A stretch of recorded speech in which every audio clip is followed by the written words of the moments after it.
Hey, everybody, this is the Theotek podcast again, back on the air. And tonight we're going to talk Microsoft versus Apple in their endeavor to nab the creative professional with their recent hardware. And on the case of Microsoft, well, I guess Apple too, their software offerings. Last week, both companies had a big event, one right after the other. Microsoft was round one, and then Apple was round two. And it was very interesting to see what they revealed to us. MacBook Pros, Surface Book, and this new Surface Studio that will only set you back something like $3,000 or so. And I think Wes has already ordered three, haven't you? Seven, actually. Seven. Okay. Well, Wes, tell us about how you're doing tonight. And he's looking good with his nice lower third there. I made my own lower third. Yeah, we're all impressed. I'm nerding out, and it's just a fun day. Cool. Well, good evening, Wes. We're glad you're here. And we also have Rick Mansfield. By the way, Wes is with painfullyhopeful.me. He's also a pastor. Yes. Up in the far northeast, not quite far, the lower north. Far northeast. No, it's not the northeast. It's the mid-Atlantic. Mid-Atlantic. I'm sorry. All you people below the Mason-Dixon line don't believe that exists, so that's okay. Antoine knows, right, Antoine? I am from the Mid-Atlantic as well. So yeah, Antoine's from the Mid-Atlantic. He is also from Mobile Ministry Magazine. And then we've got Rick Mansfield, who is blogs at This Lamp sometimes, rarely. Sometimes. Very soon. Very soon. Within the next 2 or 3 weeks, I'm going to start back again. Start back again. I have other projects finished. So. Well, good. Well, it's good to see everyone, and glad all of you are here. So let's just jump right into it. And let's start, well, let's go in chronological order. Microsoft was first out of the gate with their event. And really, I guess I would say there were kind of three major things with the Microsoft event. They started with sort of a early look at their new version of Windows, which they're calling the, what are they calling that again? Creators Edition or something of that sort. Yeah, the Windows Creator Update. Yes, that's right. That's a very strange thing. I'm expecting next fall to have the Microsoft Windows Funeral Directors Update. It's so strange that they went so narrow. That was Windows Vista. Oh, okay. That's Rick's always a quick awful and so wonderful at the same time. Windows Vista. It might have been Windows 8 too. That was my second choice for that little quick joke. Was there anything new or interesting that stood out for you guys for the Creators Update? I'm hoping that the little 3D app that was on the Windows Phone that they showed, I'm hoping that they'll put that on, iOS and obviously Android. And yeah, they talked about that. They are going to. I'm pretty sure that. Yeah. That would be fun to play with. To be able to take, explain what you mean by that little app. Well, yeah, they showed, well, like they had this cute little commercial of this little girl taking what was it, an avocado or something, and she took her phone and went all the way around it, and then she put it on her computer and she gave it eyes and wings and so forth. But I'm thinking of that that HP computer that had the top-down camera. Do you remember that about a year ago? And it would do 3D scans of stuff. Yeah. And so now with this app, I think you'd just be able to take your phone and create 3D scans of stuff, which would be pretty neat. That will be cool. Yeah, that would be neat. It's take your camera on your phone, which, I mean, almost everybody's got a decent camera on their phone these days, and, shoot was it a video or just a series of photos? I don't know. I think she was just, but, there is already a Microsoft camera app that I've got on here, and I wonder if that's what will be updated. The Microsoft Pix, which they claimed it was a better camera app than Apple's. I didn't quite agree with that, but obviously they could still improve it, so. I think the thing about the Microsoft Pix was that it took a lot of fast. Yeah. What's the term for it? Burst shots. Yeah. And then it naturally or just automatically picked the best one. Right. And I thought it did a pretty good job of picking the best one. But all right, so yeah, they're all in. It was all about 3D, wasn't it? I mean, that was just kind of their big push with this update. Was everybody wants to do 3D? Kids are doing 3D, which I don't know if that's true or not. No, it's not about the kids, but that is so.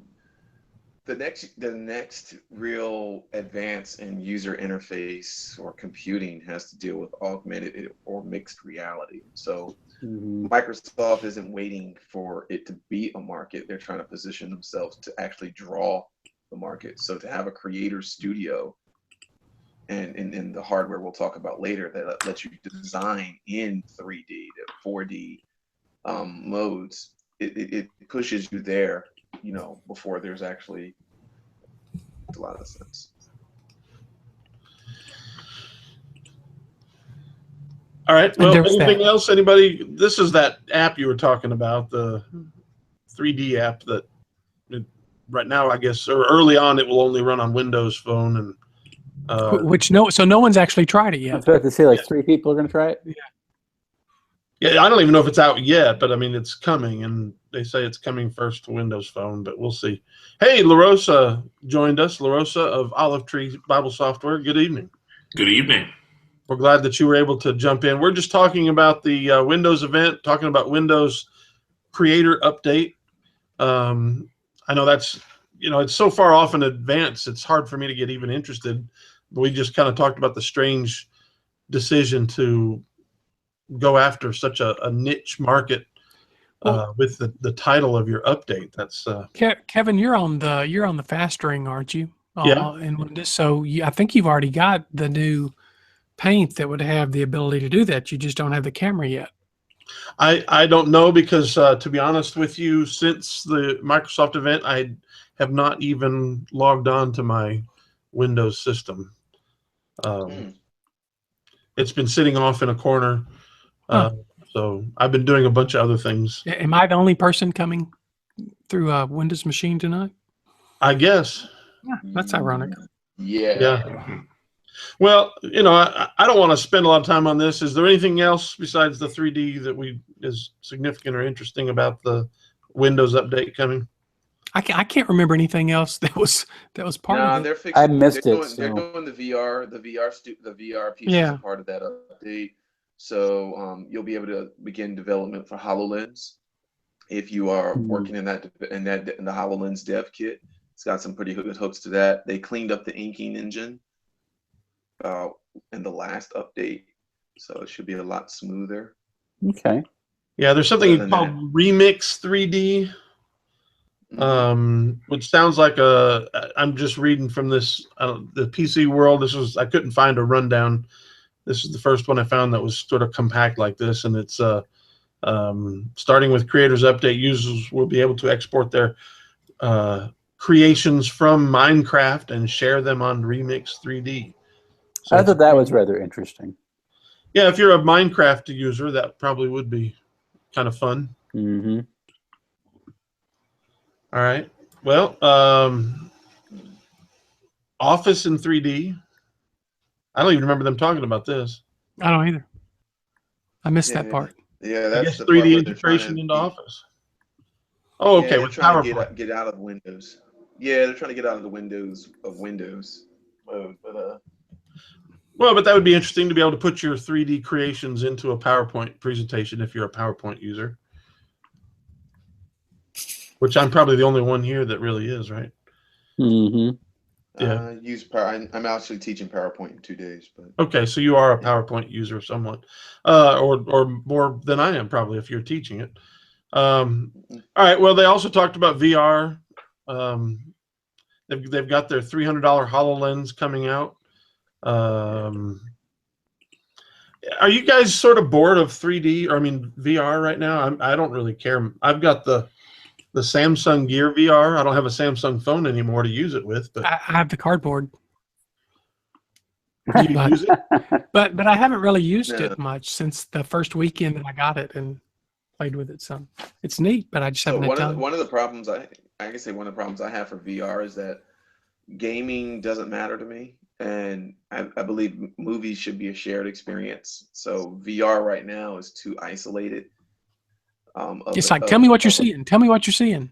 Yeah, it doesn't really move the needle. It needs to be more, what Magic Leap has shown, in terms of a shared reality experience, something that's not really taking over your whole vision. I mean, I get why folks like it, but until VR starts replacing your workstation, it doesn't really have a selling point in my book. I'm not excited about VR until we get to the stuff that like Tony Stark can do. Yes. That's AR right there. That's not even. Yeah, that's AR. I'd rather. True. I'm much more interested in augmented reality. Just because that to me means useful. Virtual reality is like, oh, well, that's nice, but not really something I'm interested in. Yeah, the one time I did try it, I was so disoriented after I took the lenses off that it's like, I'm not doing this anymore. Uh-huh. Yeah, but for people like us, we sort of have a ministry focus on this podcast, and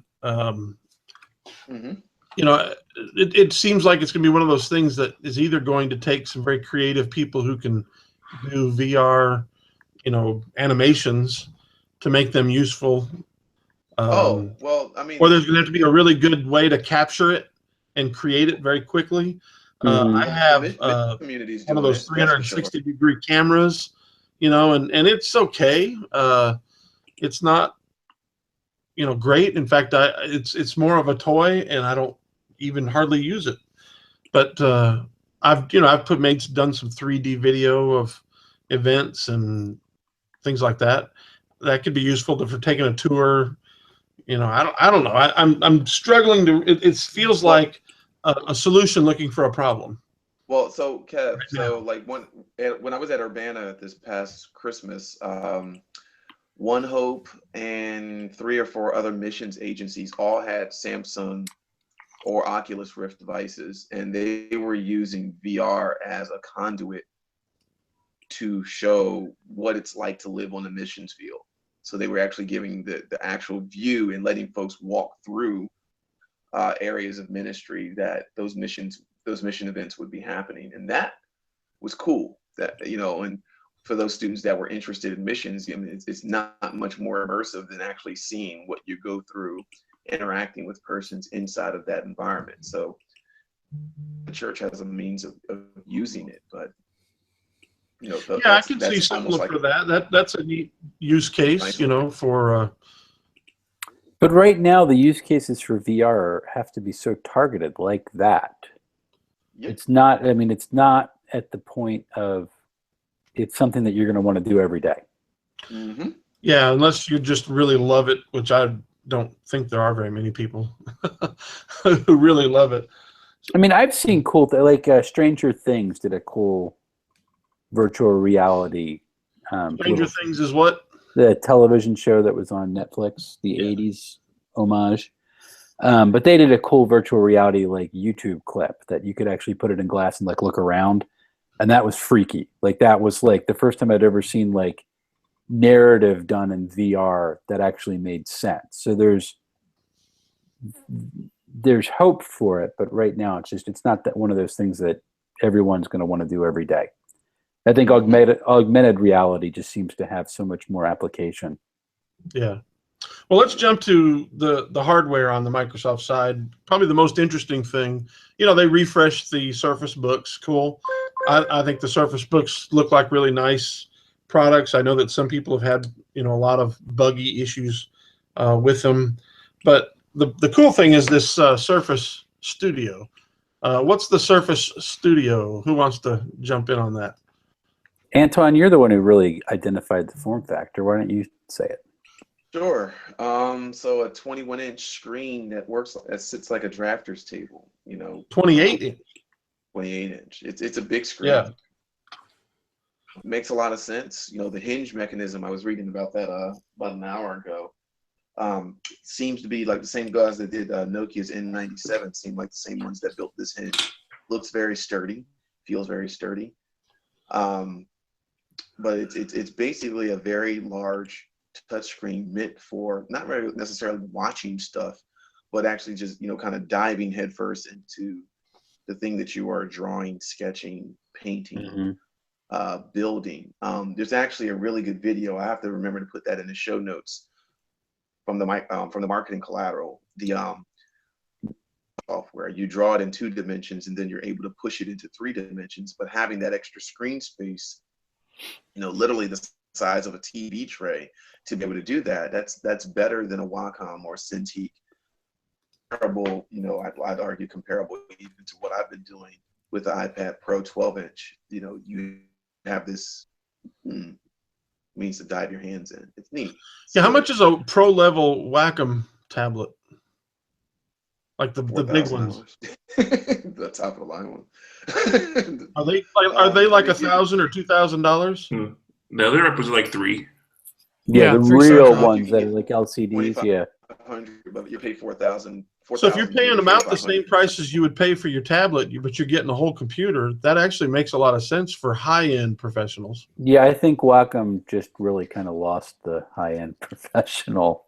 We'll see how it works, but yeah, potentially they very well could. I mean, the screen would have to be just as good as what the Wacom tablet is. Well, it has to have the it has to be way down. Better than the Wacom. The Wacom tablet, 4,500 by 3,000 resolution. Well, I think it's more the screen latency that's the problem. That needs to be definitely fixed. Yeah. Okay. Good point. I got to tell you right now, my initial thing to look at this when I first saw it, and you guys all said, and I'll fess up, I went, yeah, that doesn't work, because I didn't like the 3:2 aspect ratio, because I didn't realize how big the dang thing was. And when I saw the video, I went, oh, that's what it is. And Antoine pointed out, it's a drafting table, and it makes complete sense. But I went and looked at one at the local Microsoft that we have a pop-up in around here. We don't have a full store, and it's a nice machine, but really when you're in front of it, it's not as big as what I would think a professional artist. I mean, I think of someone who's like a comic book artist or something like that. I would think they'd want a screen that's even larger than what this is. They could. Is it still bigger than any Wacom tablet that you've seen?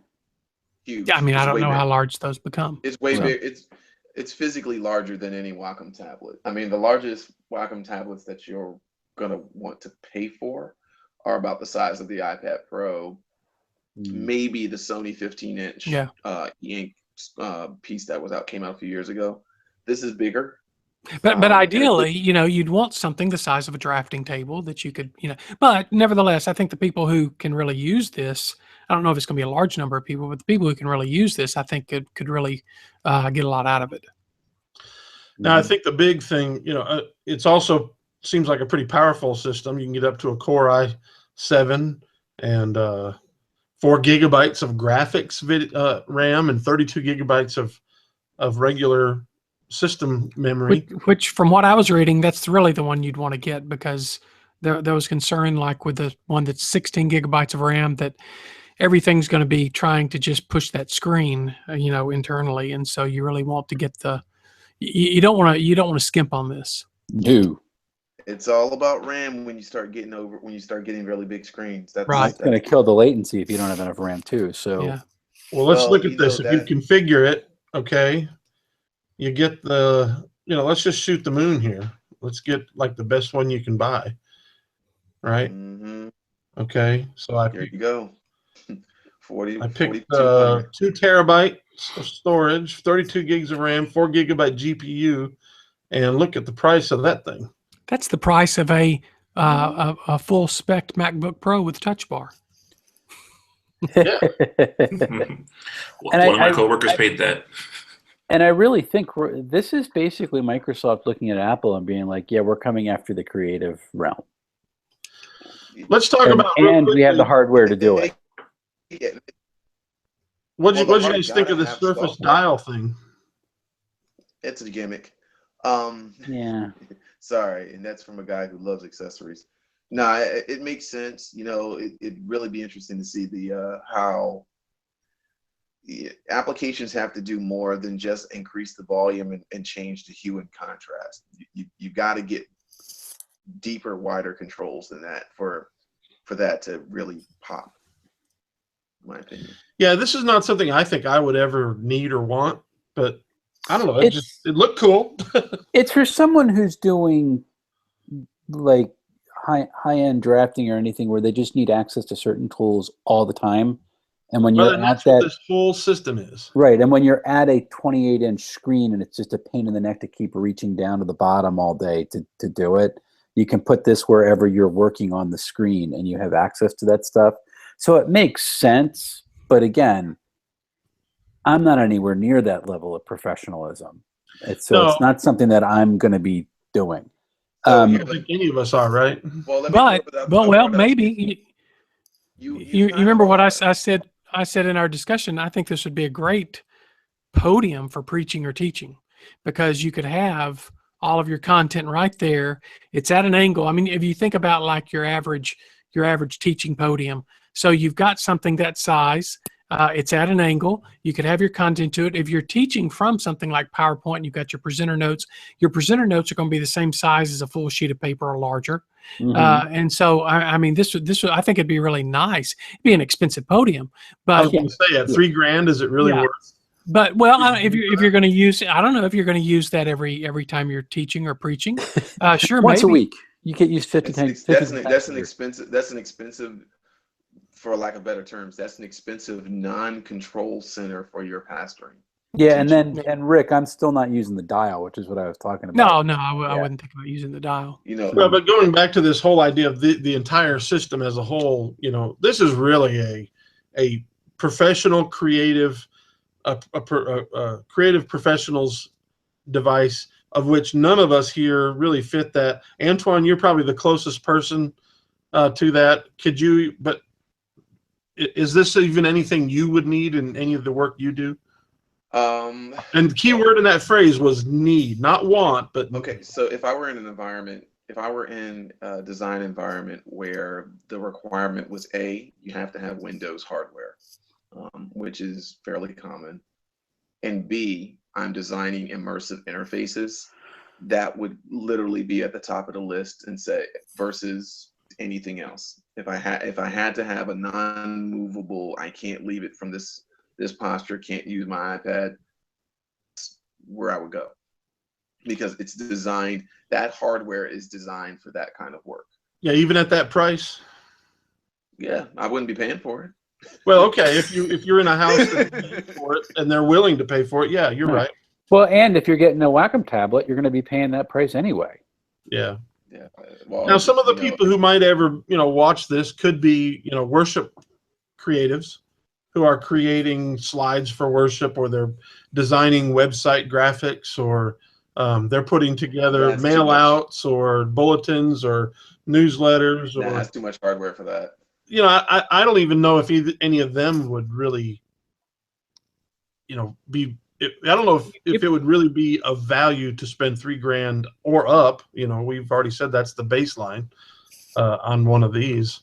Well, if you're working on something where you need a large space, yeah, I think it'd be great for that. And the average person who's doing that kind of work is usually not paying for their equipment themselves. They have a department paying for that. Yeah. Now here's a quick look at the Surface. A what? A department? Yeah. Some kind, an art department. I don't have those. A throwaway. We didn't really spend any time on it, but I thought, well, let's look at it. And of course, if you max it out, it's $32.99. That's sort of a mid-level MacBook Pro with Touch Bar. Whoa. I didn't realize it was that much. Kevin, I can't get over the hinge on this thing. Yeah, I know. I've heard you say that. I don't understand what. Because there's no way I'd put this in my bag to go traveling. I'd be afraid that stupid thing would get crushed. Well, but it doesn't. Bizarre. I mean, yeah, I don't think that's been a big concern. I think the bigger concern is that it's top heavy, because they've got all of the computing components in the screen, right? And so you can only tilt it back so far. That has been an issue. The other issue has been that there's been some flaky hardware glitches. I think they fixed all those, though. Yeah, they really have. People have started looking. Yeah, it's over the last 2 or 3 months, it's kind of gotten fixed, hasn't it? But if I'm a Windows guy, I mean, if you're you're a dedicated hardcore Windows person and you want a really nice laptop, this might be. Yeah, I think that's the one. If you want a really nice. Really, you go that over the Surface Pro? Yeah, I would get it. I would get that over the Surface Pro. Well, because it's bigger. And I've owned I've owned 3 Surface Pros. I would definitely get that over the Surface Pro. The thing about the Surface Pro is it's a really nice mobile system. If you're more, I want a laptop that I on occasion can pull the screen off, this is the model. Yeah. If you don't really care about pulling the screen off ever, I would actually say go with that really high end HP. The Spectre. The Spectre, that's about the same screen size and touch screen with the same power. And What's the battery like $1,000 less. when you detach it now? The battery when you detach it, is that what you It's said? only 3 or 4 hours. It's not very long. Called the Windows tax. Well, I mean, it's like a Surface Pro. Is Surface Pro only 3-4 hours? Well, that's what I always got out of them. Depends on which version. They claim longer, but that's about all. 5 or 6 hours max. But okay, it depends on which version of the Windows beta you're using. If it's a beta 1, then you're lucky to get 3 hours. Well, then you're going to get like 2 hours, yes. But then it's a beta. We're about to release the final beta, or it is the final release. Then you're lucky. You probably will get 5 or 6 hours on the Surface Pro. Gotcha. And now, the Surface Book doesn't have any ports on the screen, right? I don't know. I was going to say about the battery just before we investigate the ports. If you get if you don't really need a lot of power, and if you get the one with the Intel Core M processor on the Surface Pro 4, you can get 7, 8 hours easy. Okay. I know a guy who has one, and he says that's what he normally gets. But that's with it attached. Running a beta, when he's not running a beta that kills the battery. Let's see here. As far as ports, 2 full-size US3, full-size SD. Yeah, it's all on the. It looks like all that. keyboard. Maybe the mini display ports on the. I mean, the keyboard basically acts like a dock. Yeah, that's exactly what everything it is. connects. Right. Have they fixed the connection on that dock yet? Because that was really wonky how you attached it and detached it. Yeah, that's one of the things that I was mentioning earlier that I think they have sort of fixed it. I was sort of interested to see that they didn't even refresh the Surface Pro with bumping the specs at all, but I guess they're waiting that. I understand they're waiting till next year to do that. They want the next generation of processors. Well, Gotcha. this is what Microsoft had. Now let's jump to the MacBook side, the Apple side.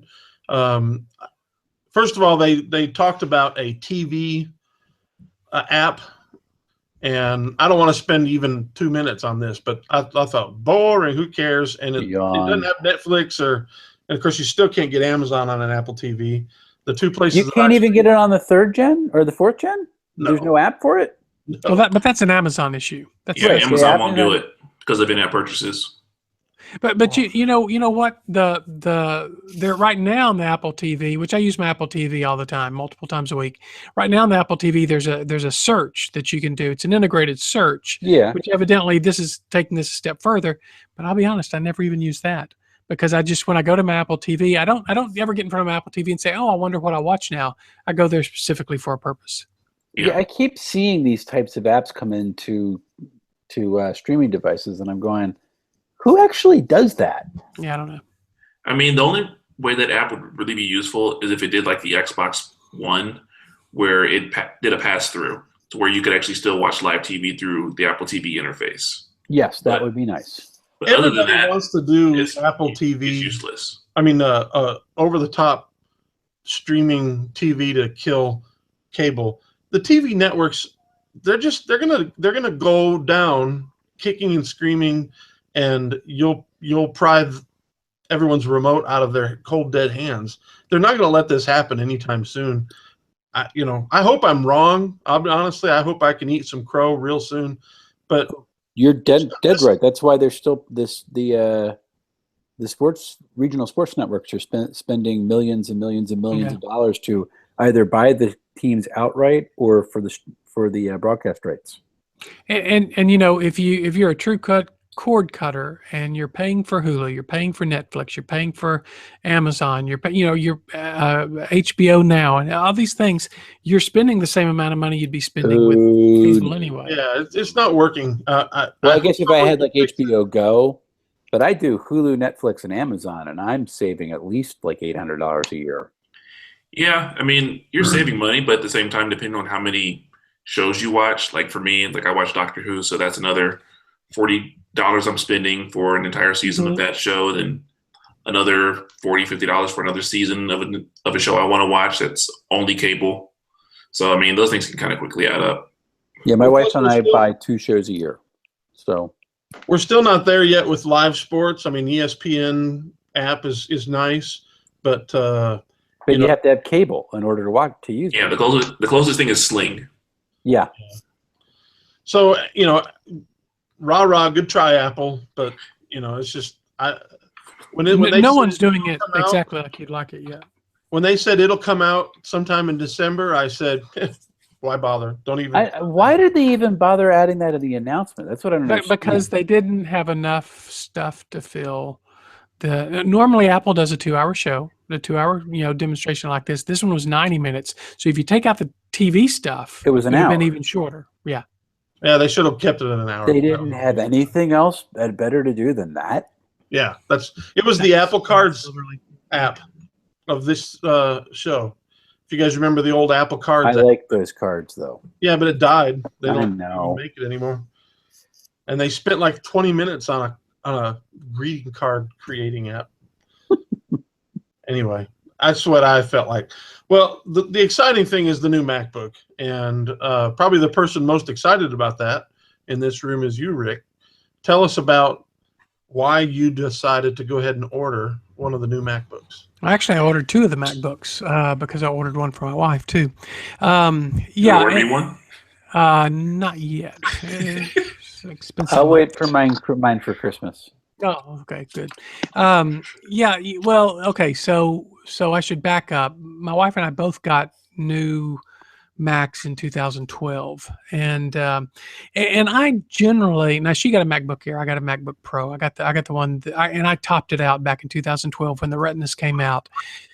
And normally I get a Mac like that to last 4 or 5 years, but I did something really dumb in 2015, last year, when the new MacBooks came out. Just the MacBook nothing that was the slower processor.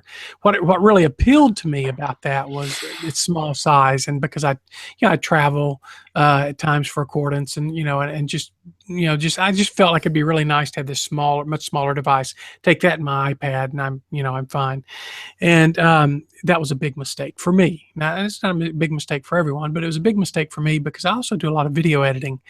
And it's not a good machine for that. Forget using Final Cut or Premiere on the old Mac, on just the regular MacBook, because the processor can't handle it. And it will do iMovie, but rendering takes forever. And so I've been waiting for a MacBook Pro because I didn't want to buy this one that they've had out that the processor. What was the processor? Haswell in that.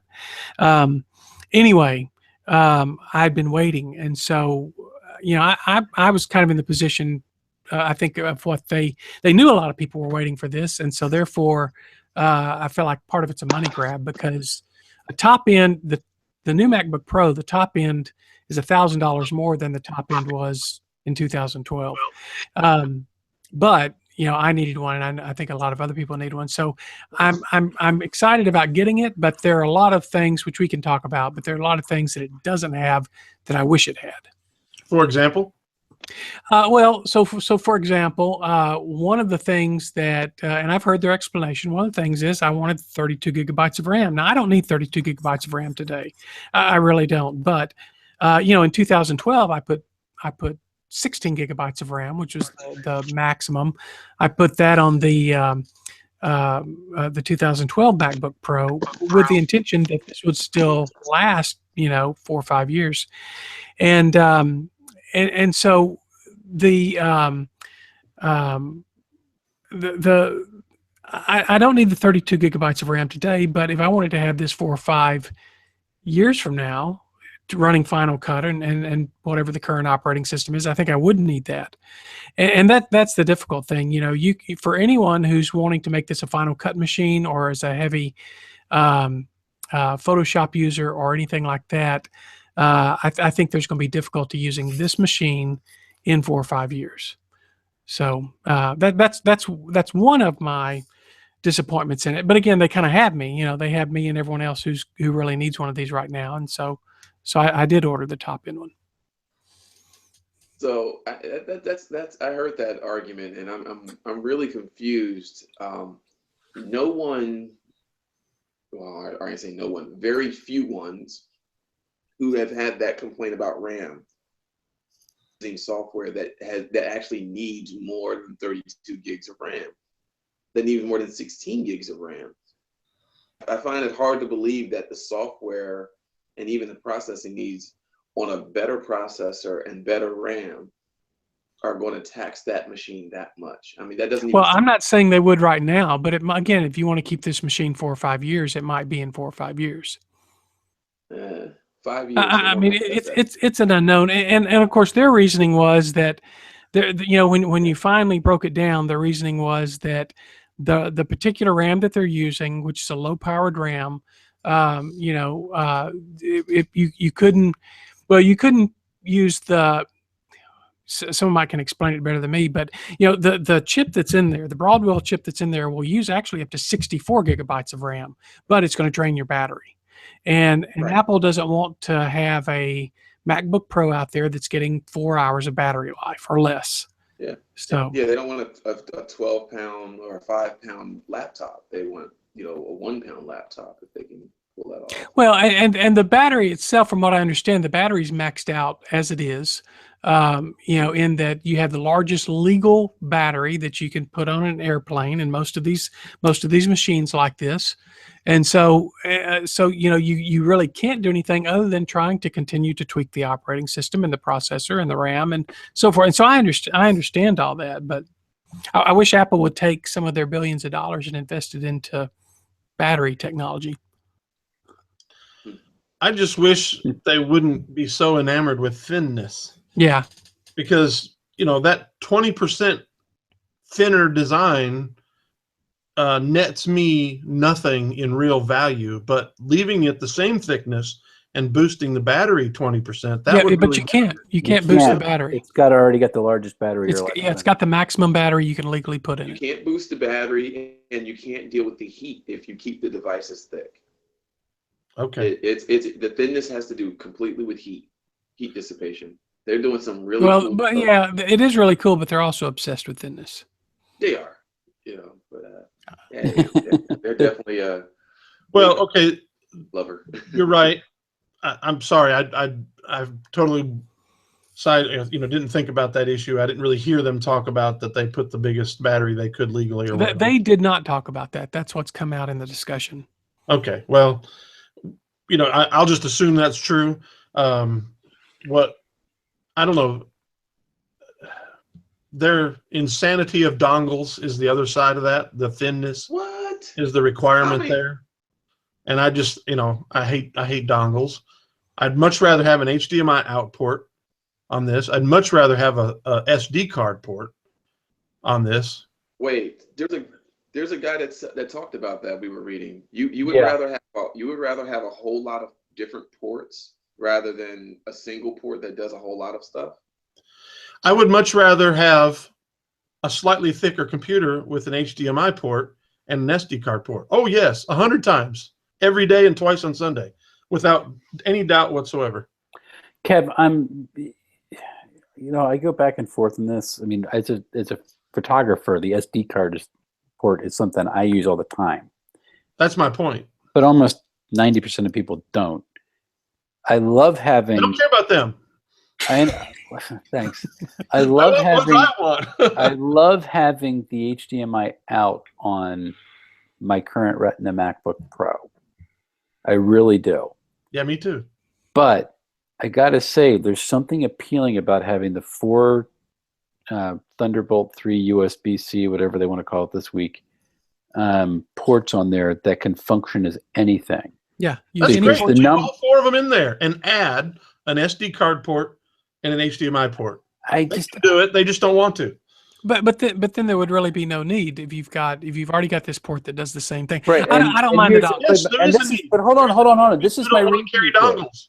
But this, but if you know, yeah. See, I don't mind carrying the dongles, but Yeah, this they're is in my this is bag. They're in a pocket. This is my thing for it. I've gone to so many places to go and present, and the HDMI port is in the absolute worst place to be able to get the stupid thing in there and plug it in. on this thing, and the same thing is with power. You know, like the outlets on the other side, so my cords going all over the place. With this thing, it's like, the HDMI cord's coming from over there, and I'll flip this on the other side, and I put the power on the other side. I've made my point, and Rick? You've bought one already. I bought two. I actually, before the announcement, was thinking, I'm most likely to use my, I get a new computer every few years, and I have an expense account that I take some of my salary and put it in this pre-tax expense account, and it's legal as long as it's in the budget and voted on by the church. So I take that every few years and I buy a new computer. And I was thinking, yeah, I'm almost certain that I'm gonna buy one of these MacBooks as long as the keyboard's decent. That's another issue we can maybe talk about. But over the last few days, I've started thinking this is an awful lot of price for not an awful lot of benefit for me. The main thing I wanted was a 15-inch display, because I've got a 13-inch now, and I really would like a 15-inch display. My eyes are getting older, and often you can't resize the export Photoshop dialog box so that it fits on my screen at the resolution I want it. So I'm seriously thinking I'm going to not bother with this thing. You know what? The advice that I would give anyone who's in the market is, if you can get by waiting one more year, I think next year's MacBook Pro is going to fix a lot of these deficiencies. I think there'll be the 32. The price will come down. There'll be a 32 gigabyte RAM option. There will be. I don't care about that. There'll be a 1080, but for a lot of people, they do care. There'll be a 1080p front-facing camera. Yeah, I don't care about that. There will be all these things that was left out of this machine, like an HDMI and it'll have the KB Lake processor. Which I understand they couldn't do those yet. Across the board. So I understand. Kevin, question to you, and I think this is something that some of our folks that were on the show last week that really like the Pixel C might have to ask themselves. You've got mobile devices moving to USB-C, with the exception of Apple's. You've got a MacBook that's moving, the Chromebook laptops that have moved to USB-C. Is it really beneficial for those folks who are looking to upgrade to really check box so heavily that it doesn't have all of these ports we're familiar with? I mean, doesn't this seem to make a little bit more sense to move to this Thunderbolt USB-C 3 type piece? Makes sense for whom? It's essentially Apple. I know. Listen, let me answer your question. It makes sense for Apple because it saves Apple money. Okay? But it doesn't make sense for a lot of the consumers out there, because we're still not at this point. It's the same argument with the headphone jack on the iPhone. My favorite thing is a thing that I really wish I didn't need, that I'm going to share in just a minute, and that's how to charge and listen at the same time. Kevin, let me make my point. Okay. They've got 4 of these ports, right? Okay. Mm-hmm. That means that for me to use my computer, if I want to export to an HDMI monitor and input a someone brings me just a regular USB key, which almost everybody has. Nobody has USB-C keys. I do.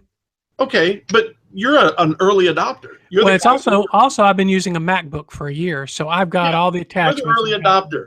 I'm talking about you're in the church and you're doing a presentation and you got a visiting missionary who he's still asking you, where's the VGA port?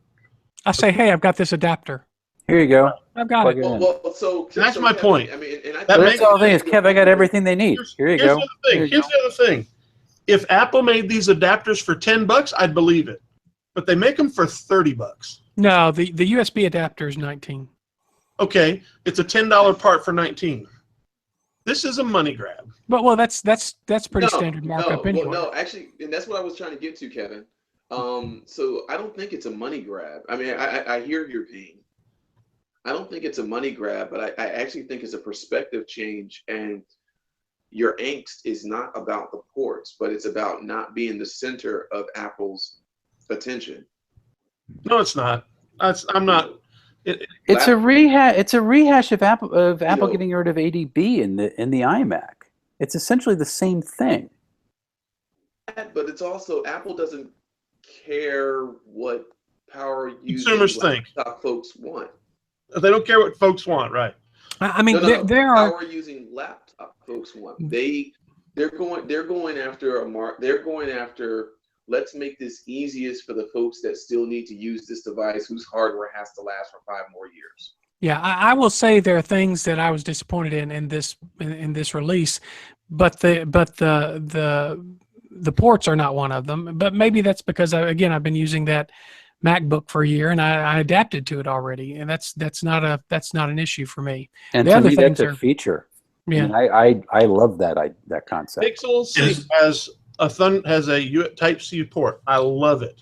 It's great. It's not that I don't like the port. Okay, Kevin. I like the fact that it's one all-purpose port, and if I need something, I hate the I fact grab it and plug in. Okay, that's great, but I love it. I think there's more people like me out there than there are like you. Well, here's the thing. At some point, we have to change. I mean, just like moving from 8-track to cassette to CD. I mean, technology changes, and we all have this angst every single time something new comes, and we eventually adjust at some point. And you know what? In that adjustment period, they often would put the legacy port next to the new port. The only reason Apple's not doing it is they're fixated on thinness, which doesn't have a real value to anybody except Apple. well, You guys like it, that's fine. Look, I'm done. We don't need to argue this anymore. You guys like it. Hallelujah. You guys like it. I think I've pretty much decided I'm done. Well, here's the thing, Kevin. I think that they still could have kept it as thin and put an SD card slot in it, and maybe even an HDMI. They just chose not to do it. You know, they just chose to go Thunderbolt somewhere to else. gigabit, But then you got to $29. So if you Mini put SD display card in- port to VGA, $29. Apple Thunderbolt to FireWire. I know we don't need a FireWire. That's the old. Okay, like all of these things are $29. Yeah, but at the same time, you can buy the Amazon Basics version for like $8 or $9. No, it's like you can go and get third-party stuff. Who cares? Yeah. Yeah. So you But know Apple what? Apples. Darn. How about that touch bar? wants to buy theirs. If Apple really was saying this, we're just doing this because we want to move to the future. Here's what we'll do.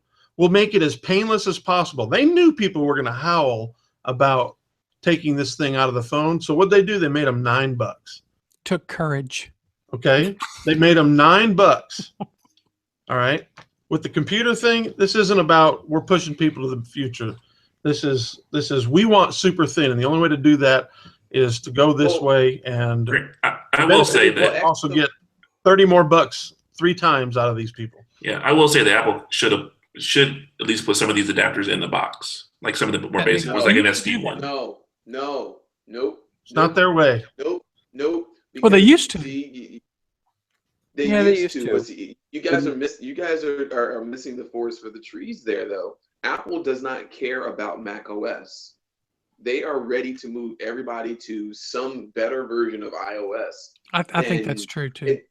Instead of cutting you off at the knees and saying, "Okay, we're going to do this in one fell swoop," the MacBook chop you is off at saying, the neck. "Hey, we're going to do this little by little, but we're going to do it in such a way that basically protects our bottom line, while you're trying to figure out what exactly it is that makes you a pro computer user." I don't. Well, guys, it's $9.50. Wait, one thing real quick. What about the touch bar? Well, that's the thing. We haven't talked about any of the really important stuff about this thing. We talked about one stupid thing because I let myself get a little too excited about probably the least important part of this. Do you have the Breathe app on your watch? You can. Let me tell you about my feelings about the touch bar, since I'm the least enamored with this thing, I think, of all of us. I think the touch bar is a nice idea, but I'm sort of. When I first saw it, I thought, wow, that was cool. But then I thought about it, and I was like, contextual button for the win. The only thing it's missing is haptics. I think haptics will be in next year. That's So wait till year. next year. Yeah. And I think it's also possibly a future of let's try this, see how it goes, and then at some point, this is your full keyboard. Yeah. Yeah, and that was the whole thing. When weekend. Apple came out with the iPhone, that was Steve Jobs' big thing, right? That was the problem with the smartphone was the lower 30. Yeah. And so Yeah, for now, the Touch Bar is basically Apple saying now we're going after the lower 50 of the. And we've seen. And they're not the only ones doing it. Lenovo's doing it with that new Yoga tablet.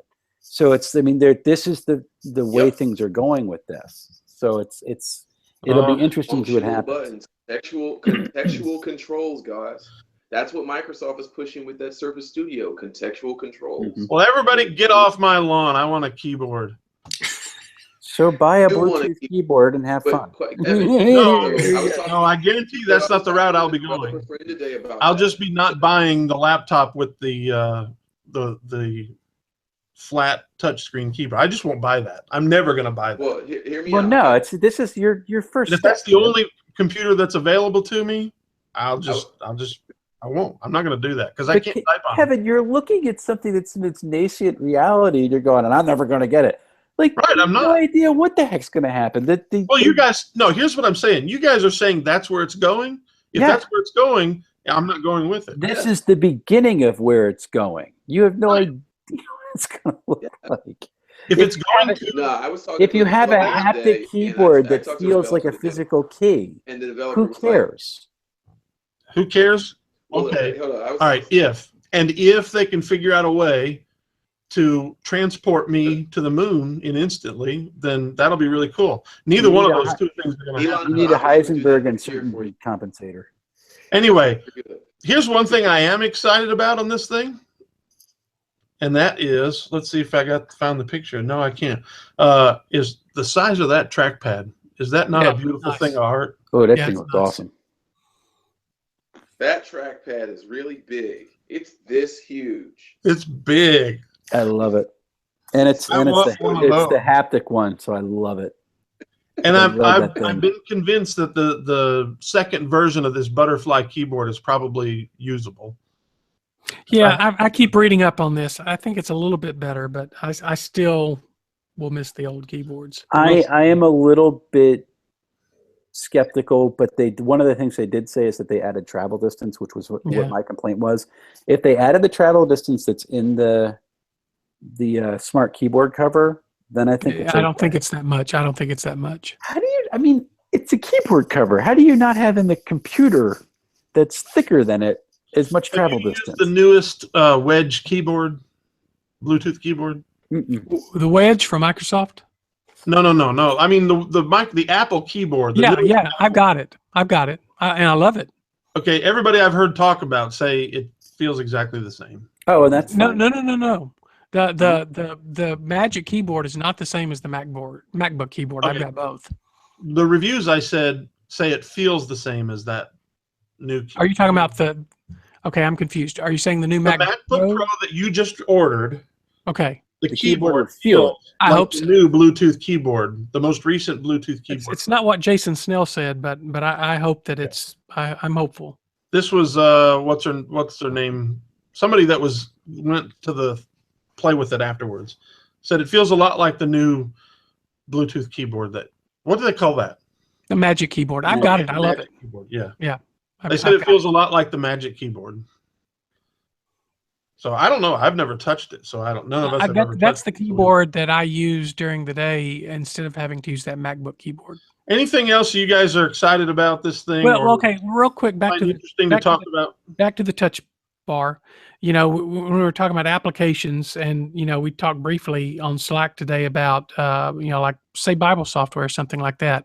I think there's a lot of cool things that you could do. Now, if you're talking about in word processing, if you're talking about just putting bold and italics and whatever up there, that's probably not as useful to me because I usually do that from the keyboard anyway. But if I think about when I use accordance, and if I'm really heavy into accordance, and I've got lots of panes open, and every bit of screen real estate counts, I'd love to use the tool the toolbar and move it down there. And of course, I know a lot of people who do use Accordance without the toolbar because you can access everything in the menus. But I like the toolbar, so if I can move it down there, that would be great. Or even to have, and you talked about this too, some Wes, having some of your frequently used kind of titles and stuff that you could press on a button, those could pop out, and then you could select them. That's some neat stuff that you could do. Yeah, like a workspace switcher.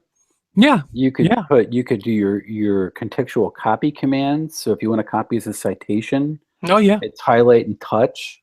It would. What about have it learn? Have a few of them that you set as always there, but then have some of the other ones learn what you're using the most and automatically put that by context would be great. I would love the idea to have a clipboard manager on there. I just think the thing I'm most excited about is having these emojis. I do think that video editing put those will in be my nice. Bible notes and in my. I'm kidding, obviously. Video editing will be nice with it. The scrubbing. DJing, though. What about Touch ID? Touch ID. Yeah, Touch ID. Touch ID. I think that's very significant. My fear is obviously this is going to have to be something that websites will have to program into their site, right? They'll have to accept Apple Pay or Touch ID. Well, for Apple Pay, yes. But they're already doing that. I'm seeing Apple Pay already on websites.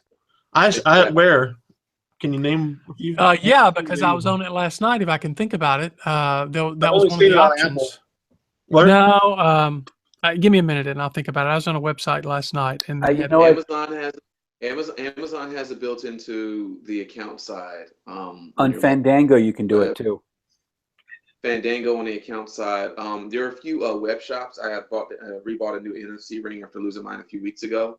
They have it integrated completely into the e-commerce there, so you'll get actually pinged if you have that enabled. The Best Buy website. Best Buy has Apple Pay. Yeah, because that's where I was, and they had Apple Pay.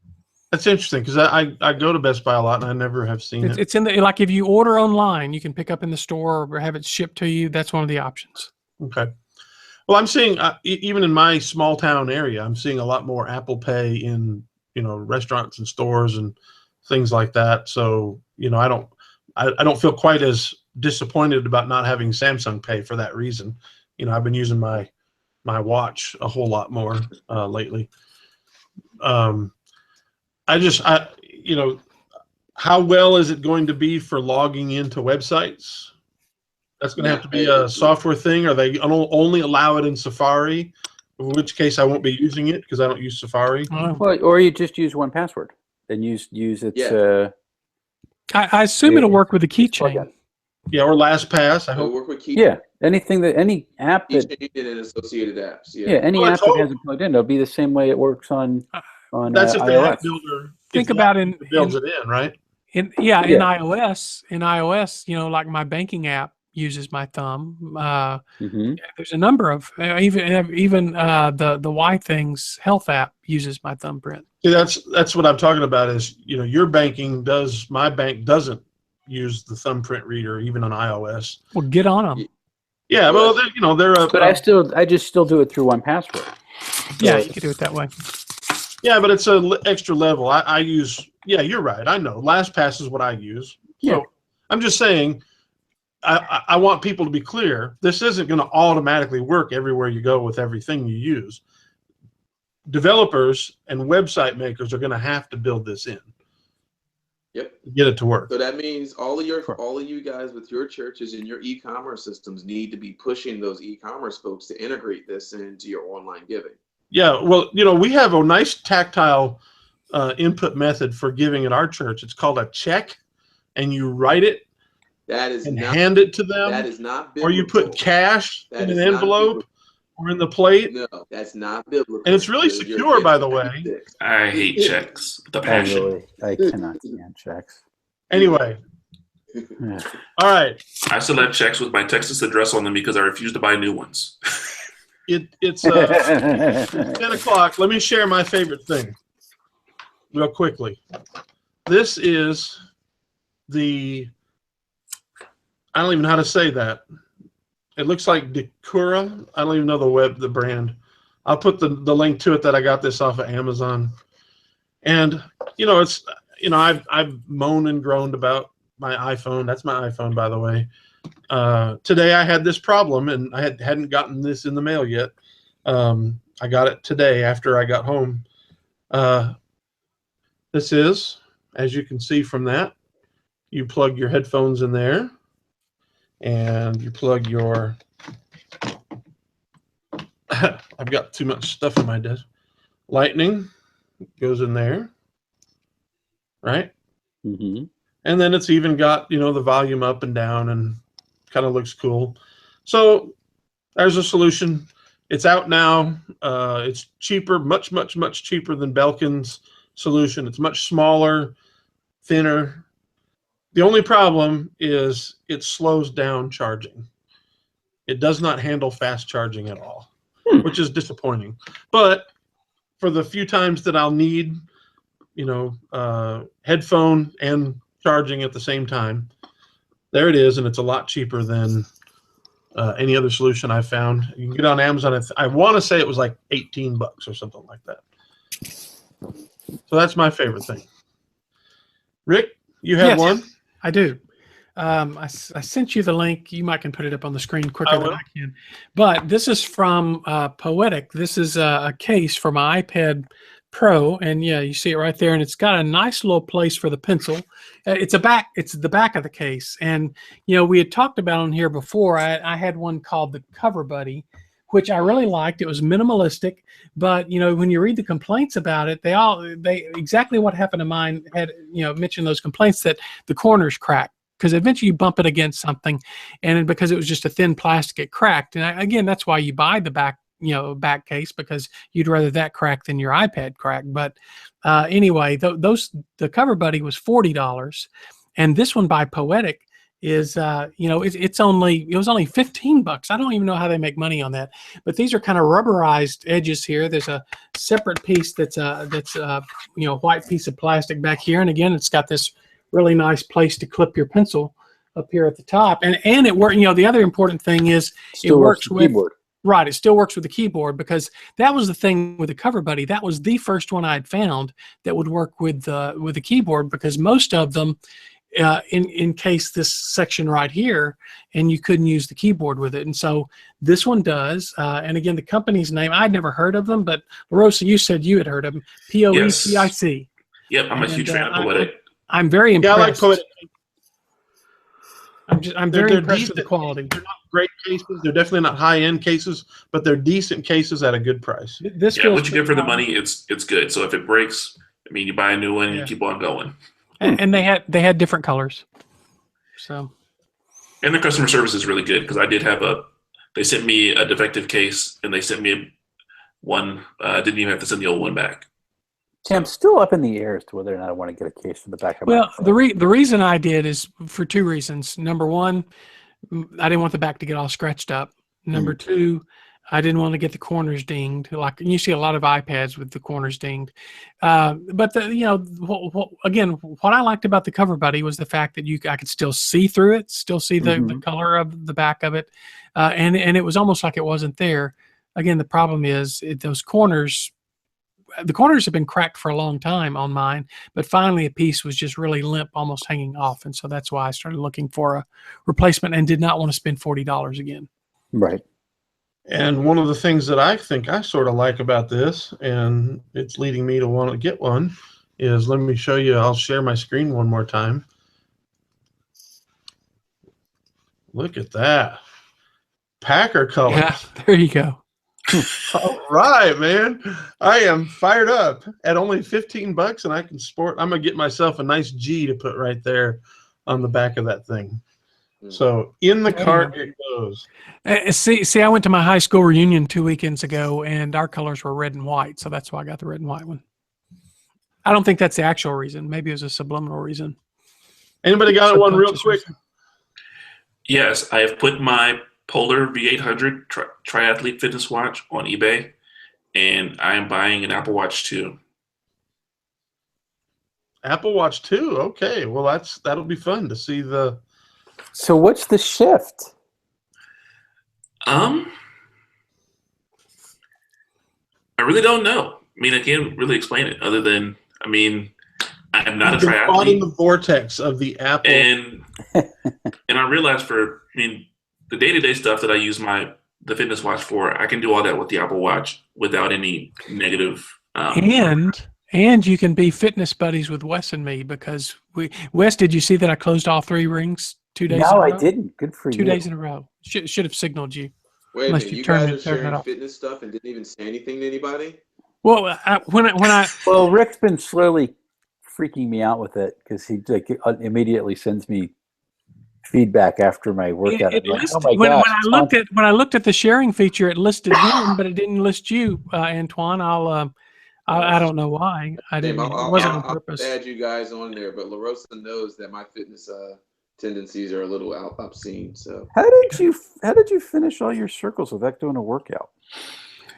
Because with staircases, Staircases. Yeah, I did 33 or 34 flights of stairs today, and it counts it as exercise automatically. I don't even turn on the exercise. But part. yeah, another thing that appealed to me too is just being able to change the watch bands, because I like having the silicone bands for when I'm working out. But yeah, for day-to-day use, when I'm not working out, I'd like to have something a little more fashionable. cool. I even have a Anybody nicer else? Sunday band.